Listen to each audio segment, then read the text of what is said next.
Ciao a tutti! Hoje vou falar um pouco da origem da história da língua italiana. Vocês sabem que tanto o português quanto o espanhol, o francês, o romeno e também o italiano são línguas que continuaram o latim.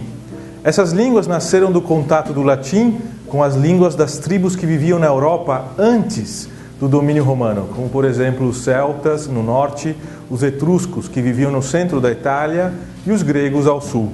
O italiano é, portanto, o contato entre o latim e a língua etrusca, que ao longo dos anos foi se desenvolvendo até chegar na língua que se fala em Florença no século XIV. Era sobretudo uma língua da tradição oral e não escrita. Foi Dante que resolveu escrever uma obra magnífica, La Divina Commedia, a partir dessa língua, e a elevou ao plano da literatura. Depois dele, muitos escritores, mesmo fora da Toscana, decidiram escrever nessa língua que Dante havia praticamente inventado. Alguns exemplos são Petrarca, Boccaccio, Bembo, Foscolo, Ariosto, Manzoni. O fiorentino di Dante, antigo nome do italiano, viveu por séculos nessa esfera literária. Ninguém falava essa língua. Era uma língua prevalentemente escrita. Mesmo os habitantes de Florença não falavam a língua que Dante havia usado para escrever a Commedia. Eles continuaram falando o fiorentino, que teve, portanto, uma evolução diferente daquela do que viria a ser o italiano. Agora cabe uma pergunta.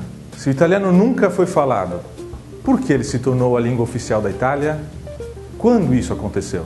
Pois bem, quando a Itália virou Itália, ou seja, quando a Itália se unificou em 1861, antes disso, a Itália era dividida em reinos. O primeiro governo italiano precisou decidir qual seria a língua oficial do novo Estado. Foi consenso para o governo a escolha da língua de Dante como língua oficial do reino. Foi então, a partir de 1861, que o italiano se tornou a língua da Itália. Desde então, tanto italianos quanto estrangeiros começaram a estudar essa língua. Os italianos tiveram que aprender, pois as línguas maternas deles eram diferentes do italiano, que era, como vimos, oriundo da Toscana. Portanto, quem era calabrese, ou lombardo, ou siciliano, tinha que aprender essa nova língua, pois dali para frente seria a língua da Itália.